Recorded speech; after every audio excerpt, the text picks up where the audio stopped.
Hello, and welcome to another episode of the CIRS Group podcast. I am Barbara, And I'm Jacie. and today we're talking about poop, guys. Yay! Poop guys. Endotoxins, poop, guys. Yeah, endotoxins. One of several possible biotoxins that could be causing or making your symptoms worse with CIRS or chronic inflammatory response syndrome. So we'll be covering that today. As always, we are not medical professionals. Jacie is a Shoemaker certified proficiency partner, but we are not your doctor. So all of this information, please do not take it as medical advice, but we do hope that it empowers you to talk more with your doctor or practitioner or coach or all of the above. If you or a remediation person, indoor environmental professional, talk to them about your specific unique situation and what you should do to fix your environment. So, with all that said, let's get into some poop, guys. Poop, guys. Uh, and this one is near and dear to my heart because according to the Genie test, which we've done several episodes on the Genie, um, my biotoxin that I'm currently exposed to, or at least was at the time of the Genie, was endotoxins. So we'll get into that, and I would say this biotoxin is not as I don't want to say as well understood, but there's less content and less information about endotoxins out there than maybe some of the others. So we're hoping this episode helps that a little bit. So endotoxins, what are they? They are gram-negative bacteria, and they're most easily identified. Like I think most people would recognize if I said sewage smell. That is endotoxins. So it's hydrogen sulfide. That's what that smell is. It smells like rotten eggs or sulfur, and it can come from either sewage gas, so like the gas coming from pipes, or from liquid sewage. And Yeah. I'm sorry. I'm sorry for this episode. Yeah, obviously if you have ever had some kind of sewage leak that you know of in your home, that's a pretty it's a pretty important historical point of data to bring up with your practitioner and also your indoor environmental professional, someone you've hired to help you manage your environment, hopefully someone who is CIRS literate and knowledgeable. But that is, once a sewage leak happens, it is something that needs to be cleaned up and cleaned properly. That's a more like obvious, like, oh, I had my toilet backed up and there was sewage everywhere. Like, okay, yeah, we all understand that's terrible. The more, probably more, I won't say more common, but maybe the sneakier one is the gas version because that can be happening behind your wall without you even knowing about it. And we'll get into how you can find out about that and make sure. But that's something that won't be as obvious to you if you are considering your environment and whether or not endotoxins are a problem for you. And the other fun part is an absence of odor does not necessarily mean that there is no endotoxin exposure. If you smell it, it's likely an active leak. So there's an actual problem with something in your system, in your home, that does need to be fixed. If you can smell it, that's what that means. If you can't smell it, it doesn't necessarily mean there's nothing there because the endotoxin itself breaks down so quickly that the smell won't necessarily linger if a leak happened at one point, but the particles still made their way into your environment. So don't just rely on your nose for this one. Again, what happened for me is I didn't even know I had an endotoxin issue at all. There was no smell other than my dog's, and just dog smell, I mean, not poop. But there was no active smell going on in my home, and yet there was a very mild issue with it in my situation. Or specifically, I noticed that my washing machine smelled a little bit like sewage, and that wasn't something I noticed. I was using the washing machine regularly, and I didn't key into that until an embarrassingly long time into my protocol. So, and that's, I was like sticking my head in the top loading washing machine and going, yeah, it smells weird in here. It doesn't smell good. And of course, that became much more obvious once we took the washing machine apart and really, really could smell it at that point. So, Yeah, I'm really glad you guys figured out that it was the washing machine because as you mentioned, that was what your genie was showing you were exposed to. So it's not necessarily intuitive where your endotoxin exposure might be coming from. And so again, we're going to get into some ways you can identify where it might be coming from a little later. But just to talk a little bit more about why endotoxins are so bad, the main component is lipopolysaccharides. They protect the bacteria itself and help it evade the immune system. And that's what actually triggers your cytokines. So that happens whether or not you have CIRS. So anyone would be affected by endotoxins, but as a CIRS patient, we know that we can't eliminate that biotoxin. So that's why it is so much worse for CIRS patients. They do damage the lipopolysaccharides, damage the gut lining. So especially if you have GI symptoms, that might be an indicator of an endotoxin issue being your exposure.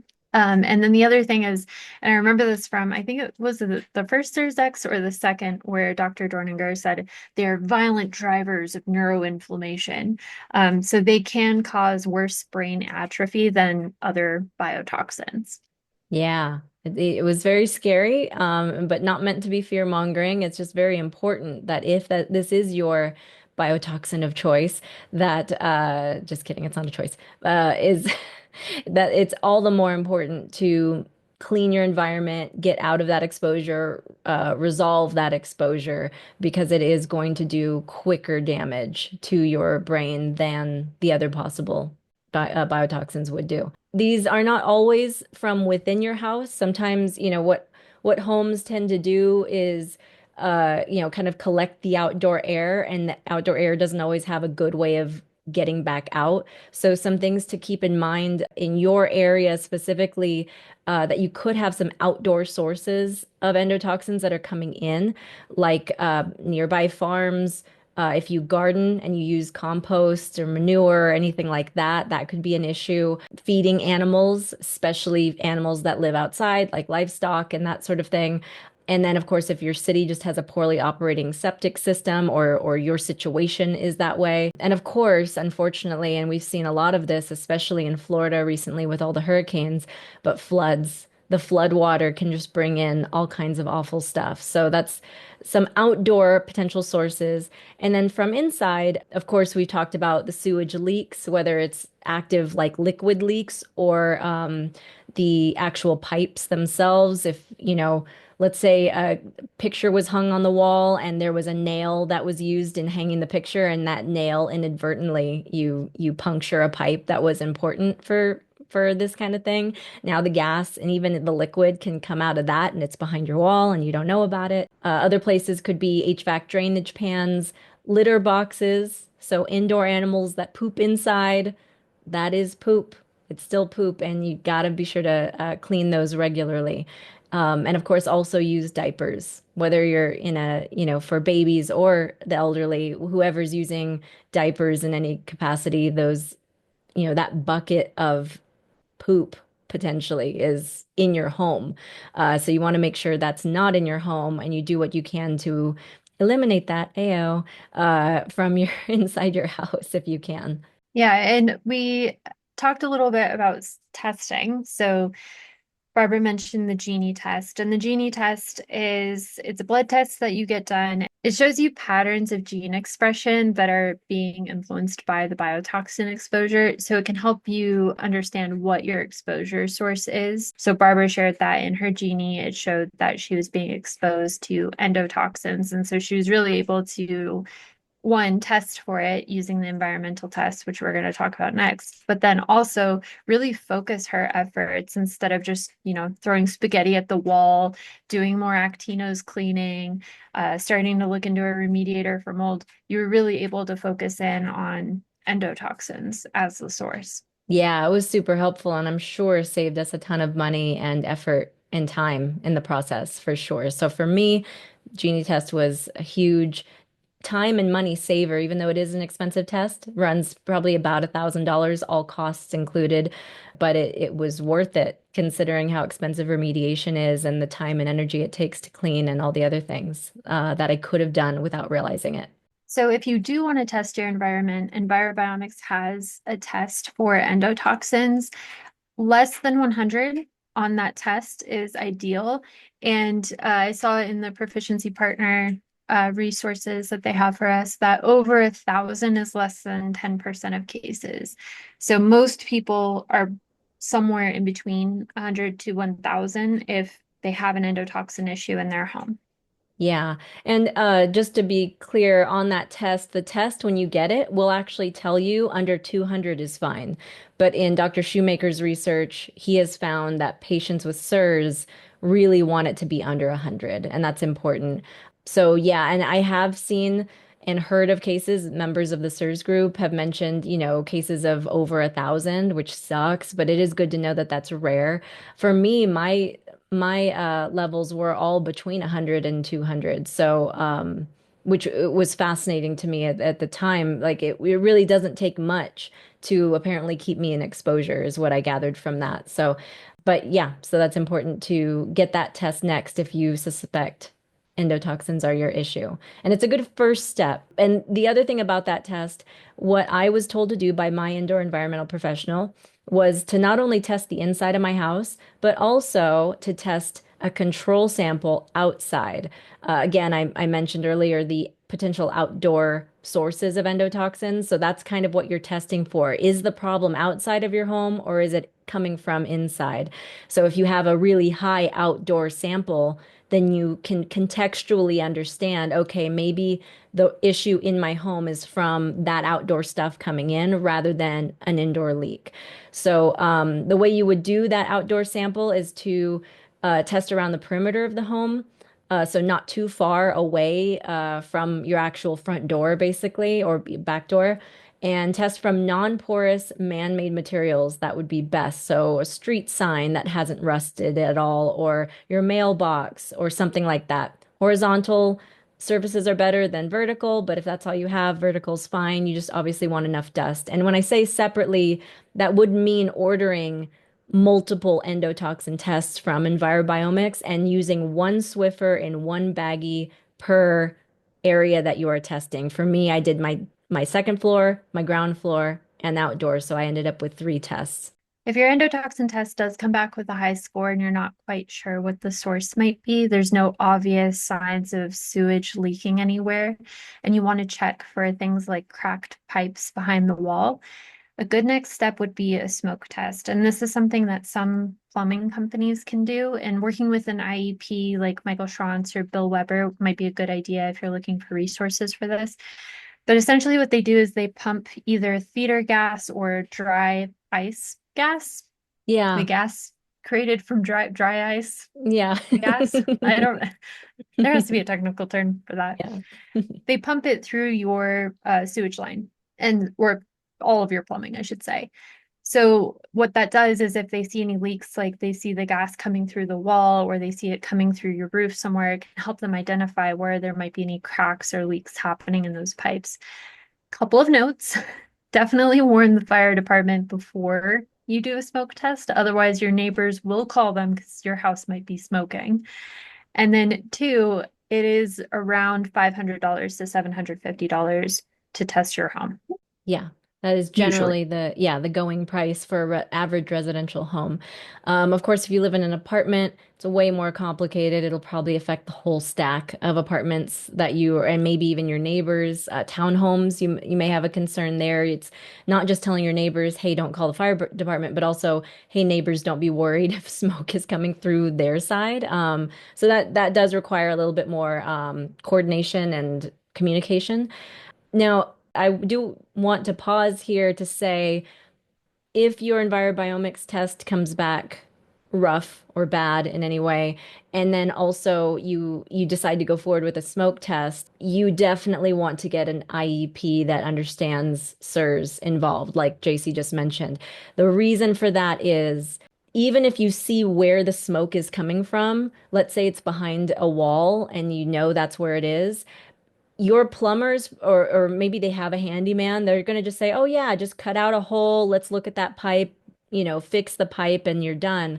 But even opening the wall is potentially opening up your environment to getting just slammed with those endotoxins that are right now mostly kept at bay behind that wall. So you really want a very structured, planned out strategy of attack on those things.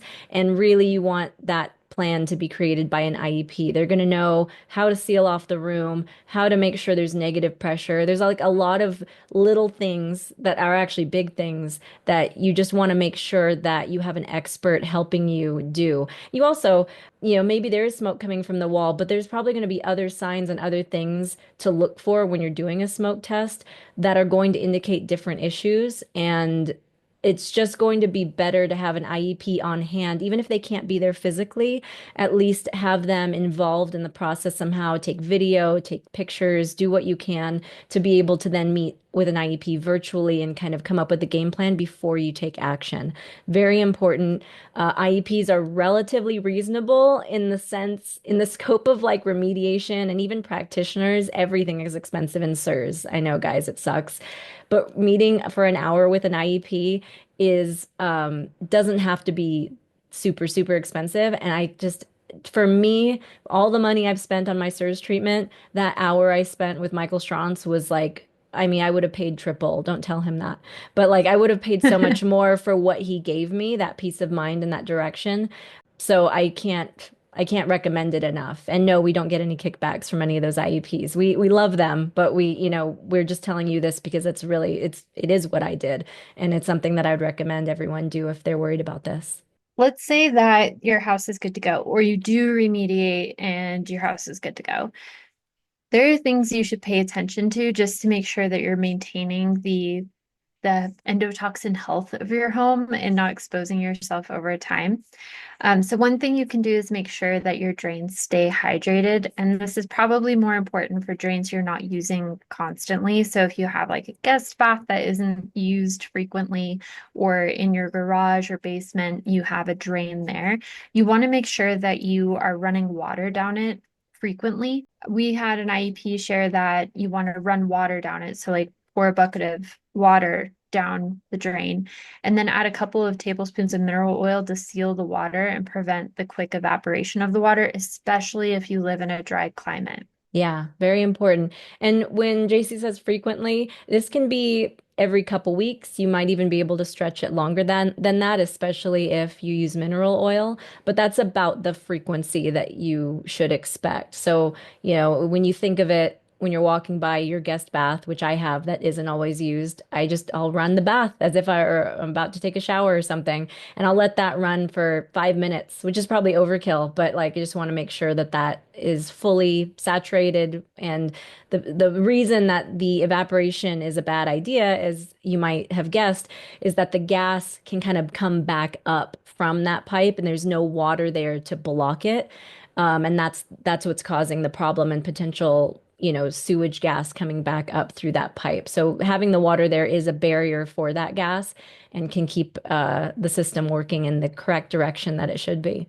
Yeah, I can't believe I missed saying P-trap. There are P-traps and pipes, and the P-trap holds the water, which traps the gas. But it's funny to me that I forgot to say it because have you seen Atlantis, the Mm-mm. Disney movie? No. Ooh, you should watch it. There's a P-trap reference in it. Oh, wow. That's so random. Yeah, I definitely. Well, it's on my list now. I'm working my way through the Disney films. So that's great. The other thing that you can do, and I actually do this prophylactically, is that the right word? I will take a product called Green Gobbler. It is basically a less chemically awful version of Drano. So it's just going to go into your drain and kind of dissolve and break up whatever's kind of built up in there, whether it's hair or other gunk or bodily fluids, all the things. It's gonna go, sorry, it's gonna go in there and break that stuff down so that you're not, because that's the perfect place for bacteria to grow. And that's just a bad situation all around for anyone, let alone CIRS patients. So you do want to use a product like Green Gobbler. They come in, you could do a little stick of it. Or you can do, buy it like a bottle, like you would a liquid Drano, and dump some down the drain. The only thing to keep in mind with that is You would, I mean, it's great if you can leave it overnight. If it's possible to like seal off the room, and I don't mean like anything crazy, just shut the door because that room, like the breakdown of that gunk will cause VOCs and like other stuff to get released into the air, and it's going to smell kind of bad. It's going to smell like chemicals. So if you're sensitive, you may want to have someone else do it, or you just want to make sure that you time it well. Maybe it's right before you leave the home for a vacation or something so that you aren't like inhaling that either. So just be sure of that if you decide to go that route. But I'll do it every few months. You know, green gobbler is really not that expensive. And to me, that's just this nice peace of mind that I know I'm kind of like making sure anything down there is kind of broken down so that when I do run the hot water after I put the green gobbler in, it all just easily gets the heck out of my house. That's my goal. I don't know about you, but I had never heard of a Studor vent before CIRS X. Yes. But these are air admittance valves, and they can fail. So basically, it's the way that the gas is supposed to off vent from your home. But if they become blocked up or they weren't installed correctly, then what can happen is it's backing gas back into your house. So you want to replace these every 5 to 10 years, and it's not that expensive. It's just something I think most people wouldn't know to do. Yeah, I don't know if I've ever lived in a home with it, so you may not have this problem. You can check under your sink if it looks like a weird there's this weird little like cap, almost like a little air traffic controller thing on top of like a pipe before it, breaks off into its different directions. Usually under a sink, that's what a Studer pipe is.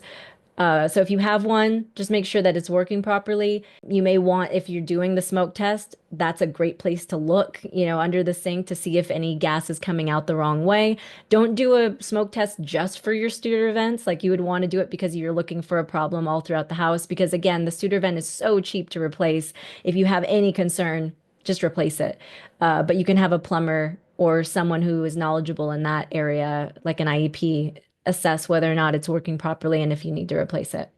And then another thing, and this is something that I've have scheduled to have done at my own apartment, is replacing the toilet seals every 20 years. So the actual wax or silicone ring that's under your toilet. Just over time, and especially if you live in a dry climate, it can crack and break over time. And so what's happening is you don't have a seal between your toilet and the actual sewage pipe. And so that gas can be admitted into your bathroom. So just if every 20 years, set a reminder on your phone. That was a joke. Okay. Sorry, it took me a second. Yeah. So get your toilet seals replaced. The last bit is very important to say, but I don't even really I think I want you to say it, I guess is my point right now because I know people are going to ask the question. It's because that is the number one question and no one really knows. So I'll let you. Unfortunately, we are on the leading edge of CIRS. Like it was just discovered early 2000s. It's just now like well treated and well becoming more well known. But there are still a lot of questions. So it's really hard when people are like, what's the latest on actinos and what about endos? Because it really is the leading edge, and we're finding out information as you guys are finding out information, and we're really trying to release that information as soon as we know. But this is really just theory. This is a theory that endotoxins might be produced internally, so endogenously in your body by gut dysbiosis. So if you have some sort of gut infection like H. pylori, SIBO, SIFO, etc., the life cycle of those bacteria could be producing endotoxins endogenously. So it's actually you are the source of the endotoxins you're being exposed to. So it is a theory, but also gut healing is part of the Shoemaker protocol. And so either your CIRS provider will walk you through some sort of gut healing protocol if you do have some sort of gut dysbiosis, or they might refer you out to a gut specialist to help you with that. But either way, they should be addressing that potential, again, theory that you might be the source of the endotoxins you're being exposed to. Yeah, and this is a good rabbit hole to go down, not right away, But if you've been on the protocol for a while, and when I say that, at least 6 months, if not maybe a year, and you've hit a stall, if your Genie test has said you're exposed to endotoxins, but you've done the tests in your home and everything's great, and you're not going anywhere else that's questionable. So there's a lot of ifs to piece together to get to the point where, okay, maybe it is in me. Am I the problem? So when you get to that point, definitely have your practitioner on your side to help you navigate that. And if your practitioner doesn't know much about it, there are other doctors. Get yourself a team. Maybe the doctor you have is great with the protocol if it's simple, but if you're having this like potential complication, then it might be something where you go see a second CIRS doctor for a second opinion, or just kind of get yourself the support that you need to figure that out and start to go down that path of gut healing to see if that moves the needle. All right. Well, I hope that's enough poop for you guys for today. If it's not, you're gonna have to get more from somewhere else because that's the end of this episode. But if you are looking for more resources and support in your CIRS journey, you can join us over at the cirsgroup.com. We'll see you there for more poop.